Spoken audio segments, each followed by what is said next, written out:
बिस्मिल्लाहिर्रहमानिर्रहीम। आज ज़ूलॉजी 512 का सेकंड लेक्चर है और टॉपिक है डोनान इक्विलिब्रियम। डोनान इक्विलिब्रियम जिस साइंटिस्ट ने ये सारा मैकेनिज़्म डिस्कवर किया था, फ्रेडरिक डोनान, उसी के ही नेम पे इस पूरे मैकेनिज़्म को नेम दिया गया है। सबसे पहले डेफिनेशन है।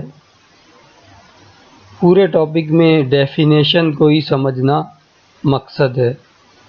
अगर डेफिनेशन समझ आ जाती है तो पूरा टॉपिक समझ आ जाएगा। If diffusible solute are separated by a membrane that is freely permeable to water and electrolytes but totally impermeable to one species of ion, अगर एक मेम्ब्रेन की मदद से जो डिफ्यूजेबल सोल्यूट्स हैं उनको सेपरेट किया जाए, ऐसी मेम्ब्रेन जो फ्रीली परमिएबल हो वाटर के लिए लेकिन इम्परमिएबल हो आयंस के लिए, the diffusible solute become unequally distributed between the two compartments. अब जो डिफ्यूजेबल कंपोनेंट हैं वो अनइक्वली डिस्ट्रीब्यूट होंगे। किसकी मौजूदगी की वजह से? इम्परमिएबल स्पीशी या इम्परमिएबल आयन की मौजूदगी की वजह से। नॉर्मली इस तरह से होता है कि एक कंपार्टमेंट को अगर सेपरेट किया जाए तो उसके अंदर आयंस दोनों साइडों पर इक्वल अमाउंट में होते हैं इक्विलिब्रियम कंडीशन में, लेकिन अगर उसके अंदर इम्परमिएबल एक साइड पर ऐड कर दिया जाए तो आयंस का जो इक्विलिब्रियम है वो डिस्टर्ब हो जाता है। तो इसी बात को ही आगे चल के एक्सप्लेन करते हैं। एक्सप्लेनेशन के लिए एक पहली एग्जांपल यूज़ कर रहे हैं। इस एग्जांपल में दो कंपार्टमेंट हैं जिनको नाम दिया गया है फर्स्ट और सेकंड, 1 और 2, और इनको सेपरेट किया गया है ये ऑरेंज लाइन से जो कि सेमी परमिएबल मेम्ब्रेन को ज़ाहिर करती है। अब सबसे पहले इसके अंदर एक साइड पे हम ऐड कर देते हैं KCl, पोटाशियम क्लोराइड। वाटर में पोटाशियम क्लोराइड ऐड कर दिया। पहले कंपार्टमेंट नंबर 1 और 2 दोनों में वाटर था सिर्फ, जो कि मेम्ब्रेन जिसके लिए फ्रीली परमिएबल थी। अब ऐड कर दिया पोटाशियम क्लोराइड को। पोटाशियम क्लोराइड जो है वो फ्रीली परमिएबल है, जो कि पास कर सकता है मेम्ब्रेन को। हम सिर्फ एक साइड वाले कंपार्टमेंट में ऐड कर रहे हैं पोटाशियम क्लोराइड को। तो जैसे थोड़ा टाइम गुजरेगा, थोड़ा टाइम गुजरने के बाद जो पोटाशियम आयन और क्लोराइड आयन की जो कंसंट्रेशन होगी दोनों साइडों पर इक्वल होगी, इसलिए यहाँ पर इक्वल का साइन लगाया गया है। कुछ टाइम रिक्वायर्ड है इसके लिए, इक्विलिब्रियम स्टेट को अटेन करने के लिए दोनों साइडों पर पोटाशियम और क्लोराइड की कंसंट्रेशन एक दूसरे के इक्वल हो जाएंगी। अब नेक्स्ट इसी एग्जांपल को लेकर चलते हैं। अब एक ऐड कर देते हैं कंपार्टमेंट नंबर 1 में ऐसा आयन जो अनडिफ्यूजेबल हो इस मेम्ब्रेन से, यानी इस मेम्ब्रेन से पास ना हो सकता हो। पहले हमारे पास दोनों इक्वल अमाउंट में मौजूद हैं, पोटाशियम और क्लोराइड दोनों साइडों पर। जैसे ही हम Ka ऐड कर दें, A यहाँ पर ज़ाहिर करता है किसी भी ऐसे आयन स्पीशी को जिसके ऊपर नेगेटिव चार्ज है और जो पोटाशियम के साथ अटैच है, यानी कि यहाँ पर पोटाशियम का एक साल्ट है जिस पर नेगेटिव चार्ज वाले साथ में कोई मालिक्यूल अटैच हैं। A मालिक्यूल के लिए ज़ाहिर कर रहा है जिसके ऊपर नेगेटिव चार्ज है। मैक्रो मालिक्यूल हो सकता है, प्रोटीन, अमाइनो एसिड्स हो सकते हैं कोई भी, जिसके ऊपर मल्टीपल नेगेटिव चार्जेस हों, एक से ज़्यादा नेगेटिव चार्जेस भी हो सकते हैं। अब जैसे ही इसकी एडिशन करेंगे फर्स्ट कंपार्टमेंट में, तो थोड़ा टाइम गुजरने के बाद जैसे ही इसको ऐड करेंगे तो इक्विलिब्रियम डिस्टर्ब हो जाएगा। इक्विलिब्रियम डिस्टर्ब होने के बाद दोबारा से इक्विलिब्रियम स्टेट न्यू अटेन होगी, उसके लिए एक टाइम रिक्वायर्ड है। टाइम जो है कंप्लीट होने के बाद देखते हैं आयंस की कंसंट्रेशन कैसे चेंज होगी। अब आयंस की कंसंट्रेशन पोटाशियम आयंस की इस साइड पर ज़्यादा है फर्स्ट कंपार्टमेंट में, और दूसरी साइड पर क्लोराइड आयंस की कंसंट्रेशन ज़्यादा बनी। अब इसके पीछे जितनी भी स्टोरी है उसके लिए ये तीन प्रिंसिपल्स, फिजिकल प्रिंसिपल्स रिस्पॉन्सिबल हैं। देखने में ऐसा लगता है कि पोटाशियम इधर ज़्यादा होंगे तो पोटाशियम थोड़ी देर बाद इधर आ जाएंगे। स्टार्टिंग में हम Ka ऐड कर रहे हैं जो, वो स्टार्टिंग में तो इधर आएंगे लेकिन इक्विलिब्रियम अटेन होने के टाइम तक यहाँ पे इक्वल हो जाएंगे दोबारा से। लेकिन यहाँ पे ऐसा नहीं हुआ सेकंड स्टेप में के पॉजिटिव यानी पोटाशियम आयंस हैं जो, वो इस साइड पर फिर भी ज़्यादा है इक्विलिब्रियम स्टेट पर, इधर कम है। क्लोराइड आयन इधर कम हो गए और इधर ज़्यादा हो गए। उसके पीछे इसी बात को ये टॉपिक में कंप्लीट समझना है कि ऐसा क्यों हुआ। उसके लिए सबसे पहले ये तीन प्रिंसिपल होने चाहिए माइंड में कि इलेक्ट्रो न्यूट्रलिटी होनी चाहिए हर एक कंपार्टमेंट में। इलेक्ट्रो न्यूट्रलिटी करने के लिए ये पोटाशियम आयंस और क्लोराइड आयन मूव कर रहे हैं। ए नेगेटिव है जो नॉन डिफ्यूजेबल एनाइन, ये मूव नहीं करेगा, ये क्योंकि इधर से डिफ्यूज़ नहीं हो सकता, ये इक्विलिब्रियम स्टेट में भी इधर ही रहेगा, दूसरी साइड पर नहीं जाएगा। Probability to cross together is proportional to product के positive multiply by chloride negative ion. अब इस जगह पे जो एक पोटाशियम आयन या एक क्लोराइड आयन मेम्ब्रेन को क्रॉस करता है तो उसके साथ चांसेस कितने हैं उसके कि वो दूसरे आयन को अपने साथ लेके जाए, क्योंकि क्लोराइड के साथ पोटाशियम जाएगा, दोनों पर अपोजिट चार्जेस हैं। एक साइड से जब दूसरी साइड पर मूव डिफ्यूज़ कर रहा होगा तो उसके साथ साथ दूसरे आयन के अपोजिटली चार्ज आयन के भी जाने के चांसेस बहुत ज़्यादा हैं। अब असल में सेल के अंदर तो बहुत सारी टाइप्स के आयंस और बहुत सारी टाइप्स के पॉजिटिव नेगेटिव आयंस मौजूद होते हैं, लेकिन यहाँ पे बात को आसान करने के लिए, मैथमेटिकली प्रूव करने के लिए जो है वो आसान लफ्ज़ों में बात को बयान करने के लिए एक एग्जांपल ली है KCl की और A नेगेटिव की। बाकी सेल के अंदर प्रैक्टिकली बहुत सारे आयंस मौजूद होते हैं, उनको बैलेंस करना, इस तरह से डिस्कस करना मुश्किल होगा। At equilibrium rate of diffusion from 1 to 2 should equal to rate of diffusion from 2 to 1। अब जब इक्विलिब्रियम होगा उस टाइम पर लाजमी ऐसा होना चाहिए कि जितने मालिक्यूल, जितने पोटाशियम क्लोराइड के जो मालिक्यूल हैं आयनिक फॉर्म में, वो इक्वल होने चाहिए, जो ए से बी की तरफ यानी फर्स्ट से सेकंड की तरफ जा रहे हों और सेकंड से फर्स्ट की तरफ आ रहे हों, तभी वो इक्विलिब्रियम स्टेट मानी जाएगी। तो इसके लिए ज़रूरी है कि दोनों साइडों पर इक्वल अमाउंट में, यानी जितने इस साइड पर पोटाशियम है उतने इस साइड पर क्लोराइड होने चाहिए कम से कम, और इस साइड पर भी जितने पोटाशियम है उतने क्लोराइड होने चाहिए। ये तीन बातें पूरे टॉपिक को आगे लेकर चलेंगी कि सबसे पहले तो हर कंपार्टमेंट में इलेक्ट्रो न्यूट्रलिटी होनी चाहिए। मतलब अगर कंपार्टमेंट नंबर 2 है तो इसके अंदर इलेक्ट्रो न्यूट्रलिटी हो। जैसे कि अगर एग्जांपल करते हैं 10 पोटाशियम आयंस हैं तो 10 ही क्लोराइड आयन होने चाहिए, इक्वल होने चाहिए, न्यूट्रल हो जाए ताकि ये वाली साइड। इसी तरह अगर इस साइड पर 10 नेगेटिव चार्ज हैं तो 10 ही पॉजिटिव चार्ज होने चाहिए।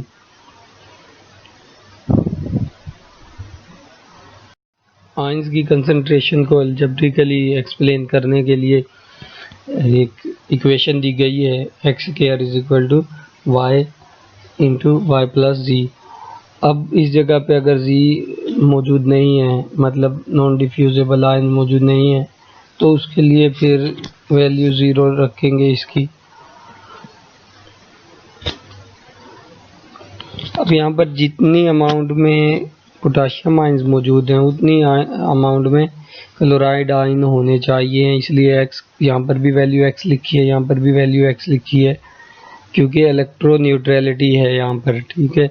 और नेक्स्ट जो साइड है, फर्स्ट साइड है जो, उसमें जितनी अमाउंट में हमारे पास जी मौजूद है वैल्यू, क्योंकि नेगेटिव चार्ज है, ए नेगेटिव चार्ज में की वजह से इसके ऊपर पॉजिटिव चार्ज अट्रैक्ट होगा, पॉजिटिव यानी पोटाशियम। अब जितने यहाँ पर नेगेटिव चार्ज होंगे फर्स्ट कंपार्टमेंट में, उतने ही ज़्यादा यहाँ पर पोटाशियम के पॉजिटिव चार्ज होंगे। इस वजह से Y प्लस जी जितने होंगे उतने यहाँ पर पोटाशियम होंगे। ये पोटाशियम डिपेंड करता है यहाँ पर इन क्लोराइड आयंस और जो नॉन डिफ्यूजेबल ए नेगेटिव हैं उनकी वैल्यू पर। दूसरी साइड से आ जाएंगे यहाँ पर पोटाशियम अगर एक्स्ट्रा हुए तो। एक और एग्जांपल देखते हैं टॉपिक को मज़ीद समझने के लिए। सबसे पहले हम KCl ऐड कर रहे हैं एक साइड पर सेमी परमिएबल मेम्ब्रेन से, थोड़ी देर बाद इक्विलिब्रियम कंडीशन पे दोनों साइडों पर फर्स्ट कंपार्टमेंट और सेकंड कंपार्टमेंट में इक्वल अमाउंट में पोटाशियम और क्लोराइड आयन आ चुके हैं।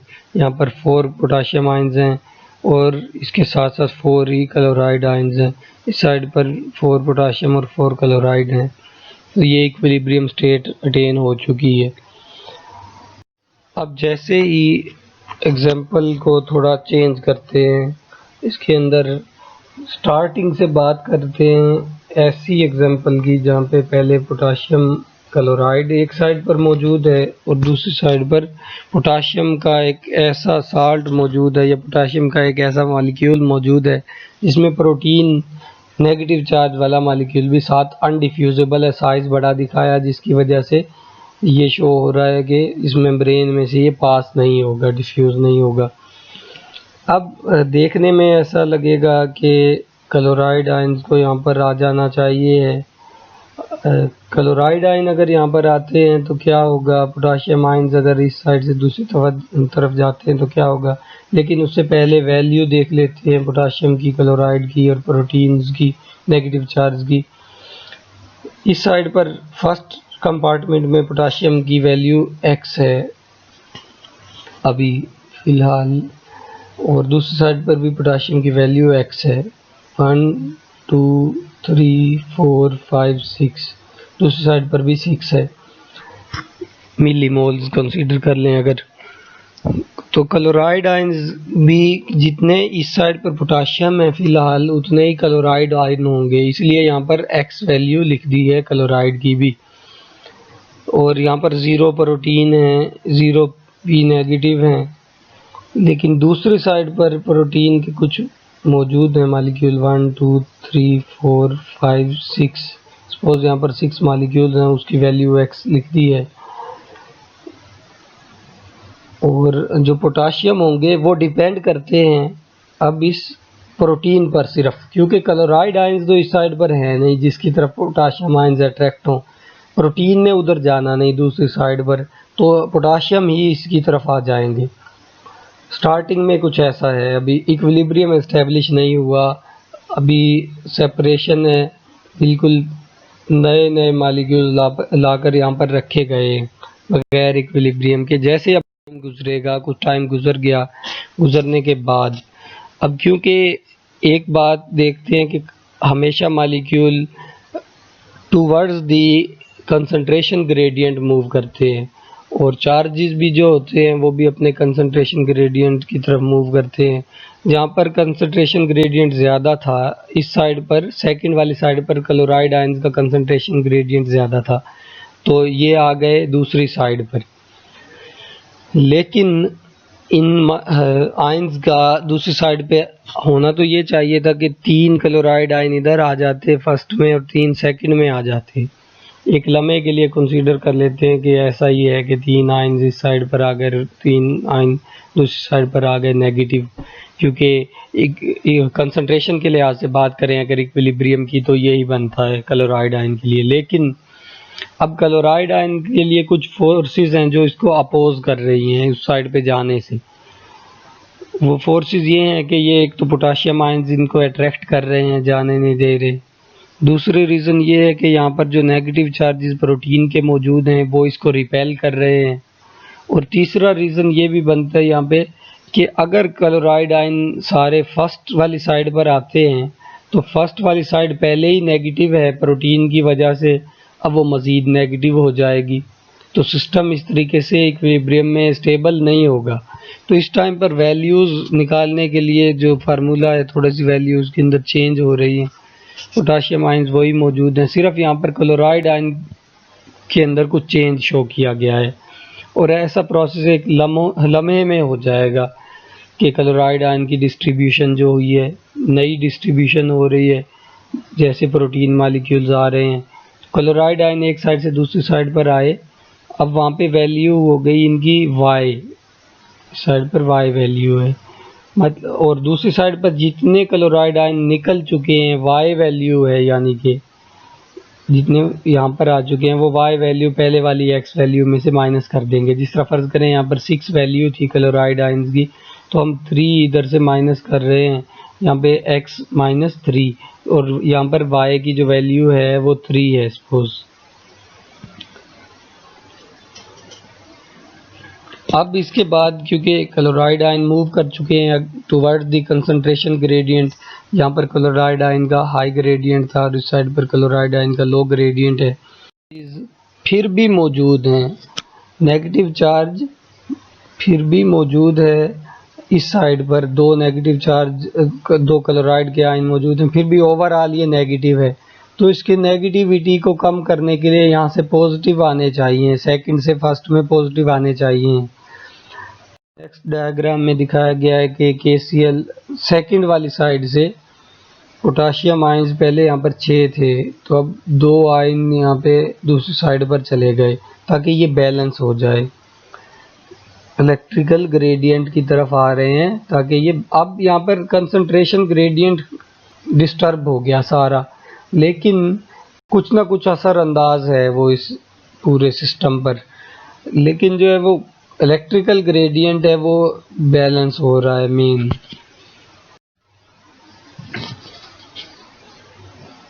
जैसे इलेक्ट्रिकल ग्रेडियंट क्रिएट होगा, बैलेंस होगा, अब उसके बाद जो वैल्यू जो पोटाशियम आयन्स के दूसरी साइड पे जाने की वजह से आई, मतलब यहाँ पर पोटाशियम आयन्स में कमी आ गई, पहले 6 वैल्यू थी यहाँ पर, अब 4 हुई थी, फिर उसके बाद फिर 5 हो गई, पोटाशियम वापस आ गया। पोटाशियम वापस क्यों आया? क्योंकि उसकी कंसंट्रेशन अब बैलेंस, एक लम्हे के लिए तो बैलेंस हो गई थी, जब यहाँ पर 6 पोटाशियम के बजाय 8 पोटाशियम हो गए और इस साइड पर 4 पोटाशियम हो गए, तो ये पूरा सिस्टम की साइडें, इस साइड पे भी जितने नेगेटिव पॉजिटिव चार्ज थे वो बैलेंस हो गए, इस साइड पर भी जितने पॉजिटिव नेगेटिव चार्ज थे वो आपस में दोनों साइडों के बैलेंस हो गए। लेकिन जो कंसंट्रेशन की जो फोर्स थी पोटाशियम के ग्रेडियंट की, वो दोबारा से पोटाशियम को के एक आयन को वापस ले आई सेकंड वाले कंपार्टमेंट में। अब सेकंड वाले कंपार्टमेंट में आने की वजह से दोबारा से इसके ऊपर पॉजिटिव चार्ज आ गया।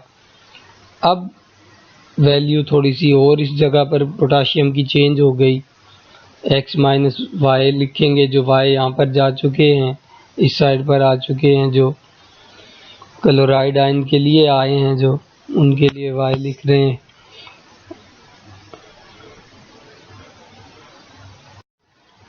तो इस पूरे टॉपिक में जितनी भी एग्जाम्पल पढ़ी हैं, डेफिनेशन पढ़ी है, उसके मुताबिक ये है कि जब भी किसी सॉल्यूशन के अंदर